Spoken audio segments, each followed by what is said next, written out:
Tape 11, Side B. You are now going to hear a story utilizing all the dynamic vocabulary you have just learned. You should plan to listen to the story 3 times. The first time, just follow the story and its characters.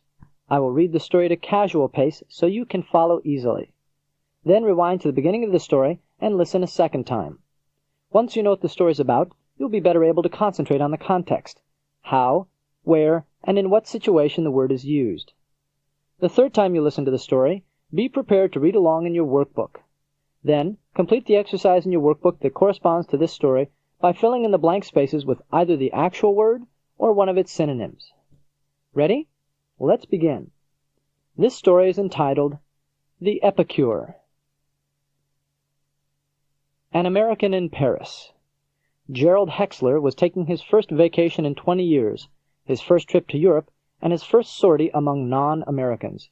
France, for him, carried the association of good, rich, abundant food. Paris was the place with the restaurants that served the stuff. If not an Epicurean eater, Gerald was a Herculean eater. He was even a rapacious eater in the view of the friends that shared a weekly Chinese meal with him. It goes without saying that Gerald was not the apposite customer to walk into the famous 4-star Le Big Buck. To Parisians, only the bourgeois is worse than the bucolic, and Gerald was both. The waiters exchanged sardonic comments about the American's risible appearance. They became indiscreetly jocose once his mellifluous voice was heard. Gerald went through 2 waiters in 2 courses. The first one was truculent, the second tolerantly condescending. The first handed him an insuperable menu covered with tortuous descriptions of inexplicable dishes. Gerald asked a heretical question, if anyone spoke English and could explain the dishes. At this affront, the waiter's irate manner actually became virulent. He disappeared, never to approach Gerald again, except for baleful stares across the room that suggested that boiling in hot oil was a condign fate for Philistines like him. Now the second waiter approached with a lugubrious face, and, using arcane English, gave a translation that was anything but cogent. Brushing aside a premonitory feeling of dread, Gerald tried to remain sanguine. Starting cautiously, he pointed to the most banal-sounding first course, and was rewarded with a verdant plate of tasteless lettuce. It was time to make a bold, risque move, he decided, and pointed next to the most exotic item on the menu. The waiter looked nonplussed, but nodded dutifully. Gerald watched him wind his way back to the open kitchen and talk to the chef. The chef laughed and plucked a pendulous piece of rancid-looking flesh off a hook and began its preparation. The noisome mess finally placed before him gave Gerald incipient heartburn just looking at it. As he raised his fork, he longed for the ephemeral taste of the lettuce with unwonted mawkishness. Gerald considered his options. He could dispose of the vile stuff furtively under the table, he could eat it, or he could raise a stink. Not a disingenuous man, he wasn't about to quixotically give up his 4-star gourmet indulgence. Though not normally a disputatious man, Gerald was beginning to feel positively litigious. In his opinion, the taste of food was inextricably tied to the atmosphere in which it was eaten. He counted the management feckless when their 4-star rating spurious if they couldn't provide accessible food with friendly service. He thought of the predatory bigot and fatuous fool that were his waiters and fumed. He didn't care if he started an internecine war among former allies, but this American was going to take incisive action. And Gerald, despite his unstylish appearance, was nobody's fool. He called for the manager, handed him a card engraved with the name of the American ambassador, and said in a stentorian voice, "If the service around here doesn't improve, I'll be forced to become a penurious unregenerate and walk out." Gerald had no doubt the manager understood not a word he spoke, but his voice and the card announcing friends in high places did the trick. The manager bestowed a fulsome smile on Gerald, bowed, and walked away. Gerald settled back to the most extravagant overindulgence he ever had the pleasure to enjoy. Wait until he told the boys back home about this snack, he thought happily, wiping his mouth on a soft linen napkin. After you have listened to this story twice, continue the audio portion of the tape to finalize your mastery of these words. Listen and repeat each of the following words and their synonyms. Let's begin. Opposite. Suitable. Proper. Correct. Arcane. puzzling, obscure, unclear, baleful, forbidding, harmful, malevolent, banal, trite, ordinary, dull, bourgeois, common, conventional, lowly, bucolic, rustic, wooded, pastoral, cogent, articulate, well-spoken, forceful, condign, deserved, merited, suitable, disingenuous, deceitful, conniving, dishonest, disputatious, controversial, ill-natured, contentious, ephemeral, temporary, fleeting, transient, Epicurean, cultured, civilized, refined, fatuous, inept, idiotic, senseless, feckless, unsound, slack, decrepit, fulsome, nauseating, offensive, repulsive, furtive, secretively, deviously, surreptitiously, Herculean, formidable, intimidating, tremendous, heretical, disrespectful, irreverent,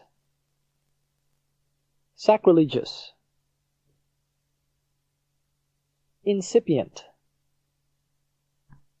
embryonic, initial, nascent, incisive, definitive, distinct, effective, inexplicable, incomprehensible, insoluble, inscrutable, inextricable, intricate, profound, deep, insuperable,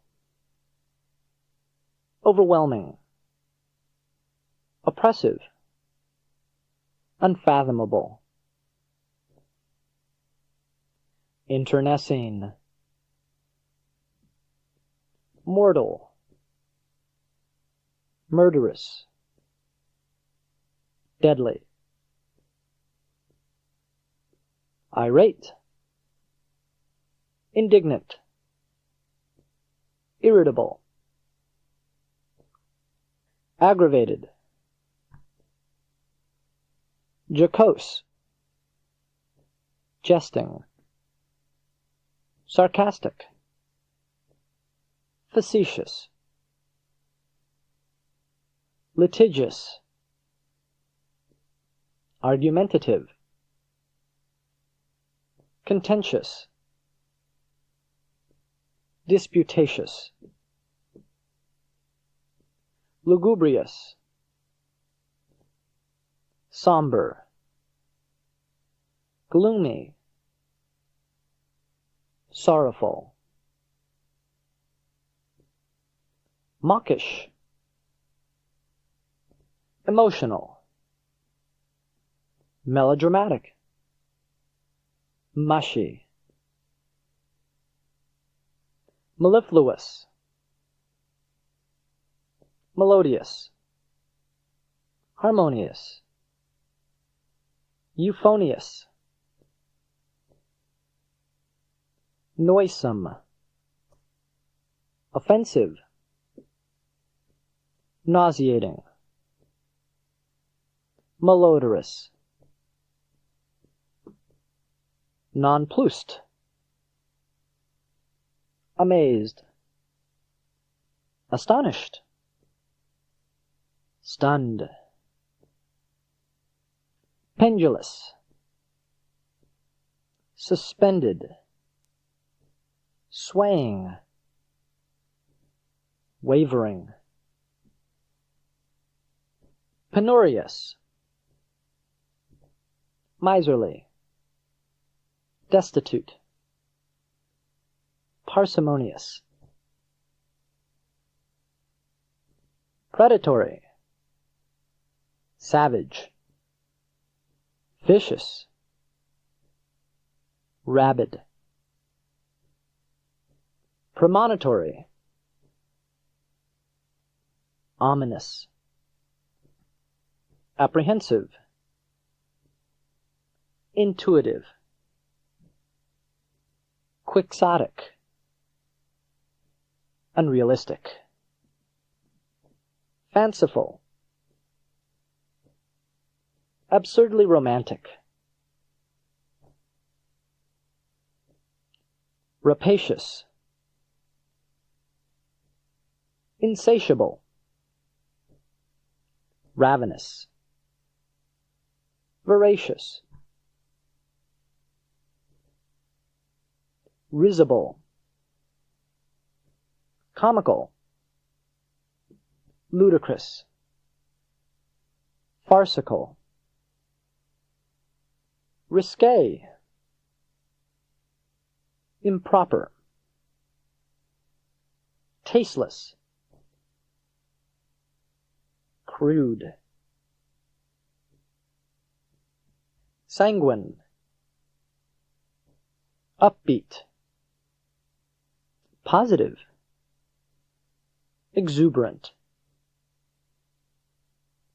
sardonic,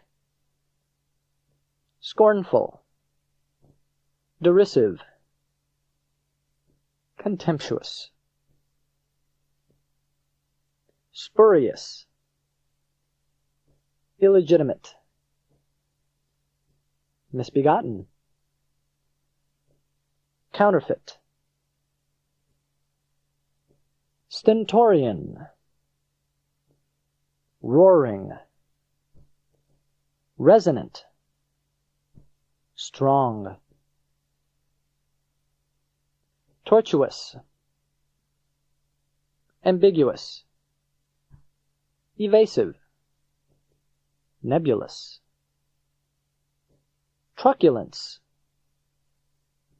hostile, antagonistic, belligerent, unregenerate, infidel, degenerate, miscreant, unwanted, uncommon, unprecedented, uncustomary,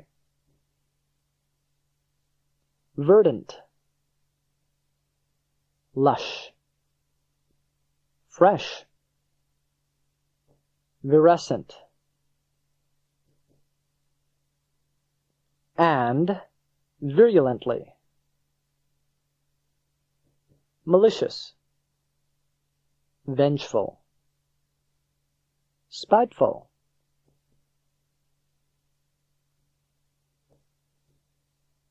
Now you will learn how to unlock the meanings of words by acquiring root word keys derived from Latin and Greek.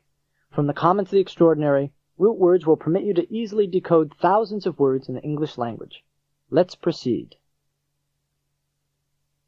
The root mit, M-I-T-T, or miss, M-I-S-S, means to send. Association: send miss the mit. Mit, miss, to send. Emissary. E, remember, means out. So literally to send someone out, a person sent to conduct negotiations. The king's emissary observed the battle at the border. Missive means a written message. I was deeply touched by the missive you sent me for Valentine's Day. Mitigate, to make less serious. The medication began to mitigate the pain. Remission, a reduction of the force or intensity of something, literally to send it back.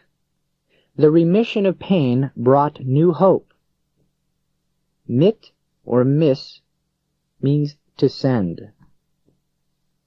The root fac, F-A-C, or fact, F-A-C-T, means to make. Association: the fact is, makeup looks great on your face. Fac or fact means make. Facile, F-A-C-I-L-E, something easily done. Expert. Because he was a facile speaker, he never refused a request to address an organization. Facsimile, reproduction of an original thing. Show me a birth certificate or a facsimile of it. Facticide, the act of killing a fact. Many people murder facts and plead innocent. That's facticide. Factitious, artificial, not made. Hollywood actresses often create factitious tears by using glycerin. Fac or fact means to make. The root neo, N-E-O, means new, recent. Association: he is new, to the neighborhood. Neo, new, recent. Neologism, a newly coined word or phrase. As we invent new professions, we must also invent neologisms to describe them. Neomorph.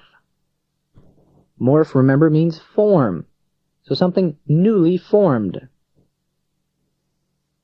The shape of the building was so radical, the architect's design could truly be labeled neomorphic. Neonatal, relating to a newborn child.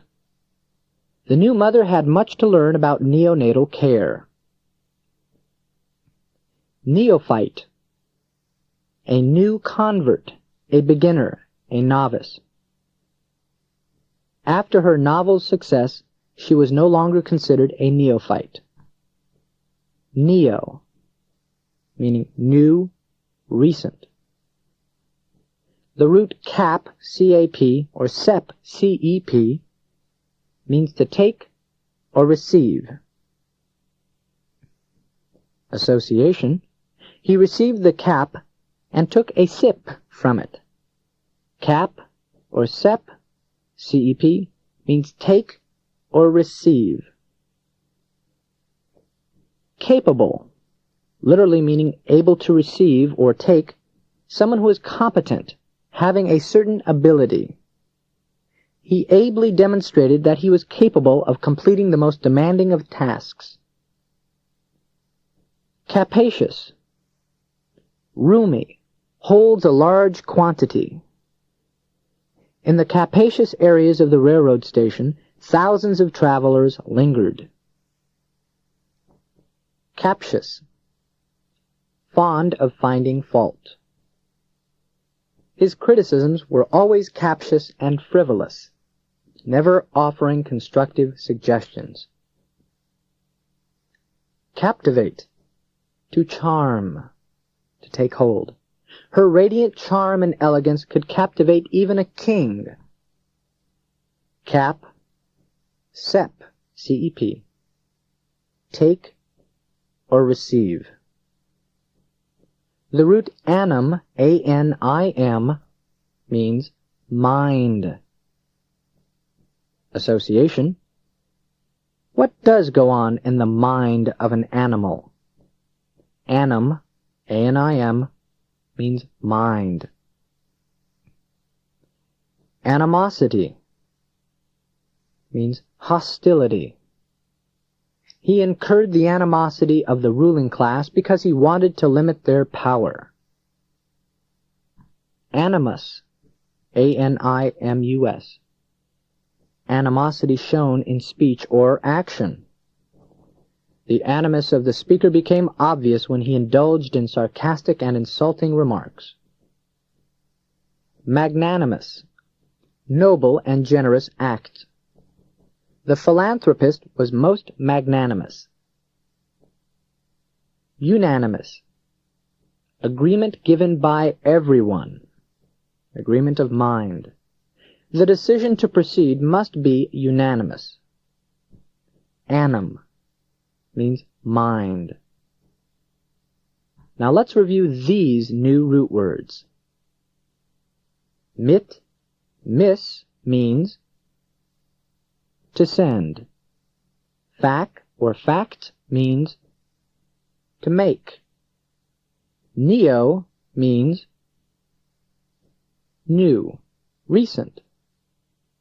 Cap or sep, C-E-P, means take, receive. Anim means mind. The root equi, E-Q-U, means equal.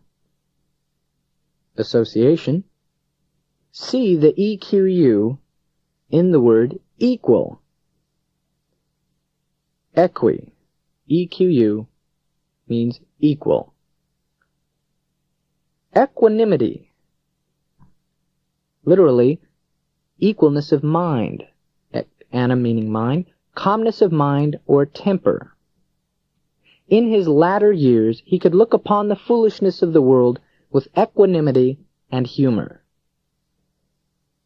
Equivocate, voke meaning to call out, use of words to conceal the truth. We saw through his attempts to equivocate and immediately challenged him. Inequality, unfair, unjust, not equal. Inequality between the races remained an institution long after slavery was abolished. Inequity, bias, unfairness. The inequity remains disproportionate between the wages of men and women for comparable work. Equi means equal. The root mori, M-O-R-I, or mort, M-O-R-T, mean death. Association. The death of Mort was more than I could stand. Mort, mori, death. Morbid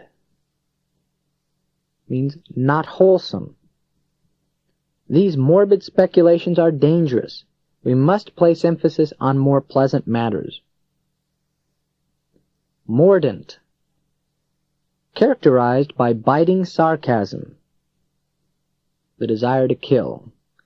Actors fear the critic's mordant pen. Moribund, in a dying state. The doctor called the family to the bedside of the moribund patient. Mortal, causing death. They intended to mortally wound the rabid dog. Mori, mort, means death. The root trib means to pay, bestow. Association. He tribbed as he was about to pay B's towing for starting his car. Trib means to pay or bestow. Attribute, a quality that is characteristic of a person or thing. His outstanding attribute is his kindness. Retribution, a deserved punishment, to literally pay back. She demanded retribution for the emotional distress and the damage done to her car. Tribulation, it's a great affliction, a burden bestowed on someone. After all the trials and tribulations we have gone through, we deserve this rest. Tribute, something said or done to show respect or admiration. The colonists refused to pay tribute to a foreign despot. Trib means to pay, bestow. The root magna, M-A-G-N-A, or magni, M-A-G-N-I, means great. Association. See the grapes on top of the magnazine. Magna, magni, means great. Magnanimity, someone above revenge. They're great-minded.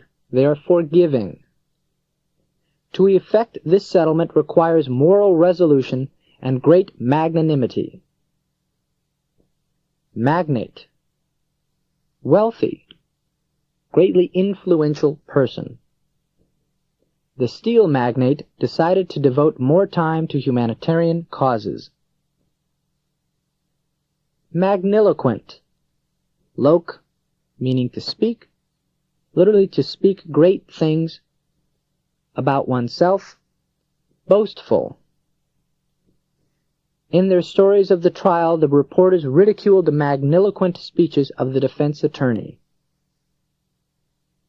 Magnitude, largeness of size.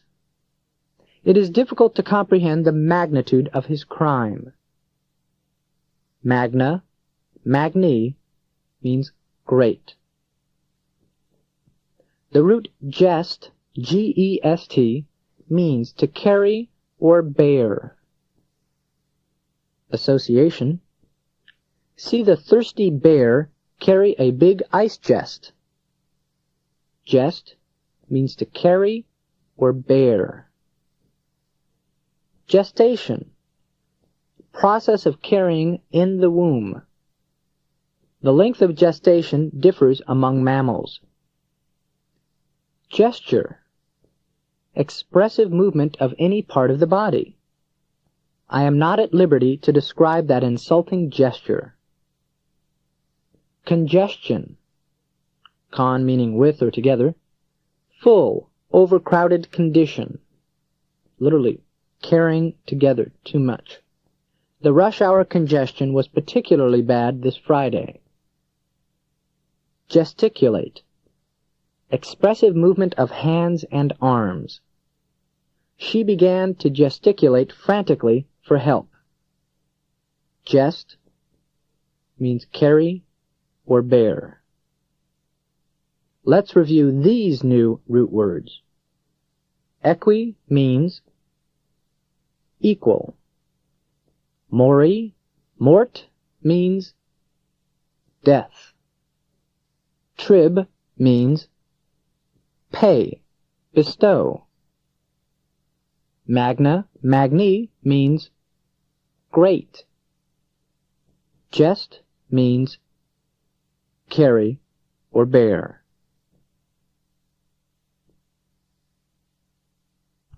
This concludes Tape 11, Side B. Before continuing, please complete the review in your Vocabulary Dynamics workbook.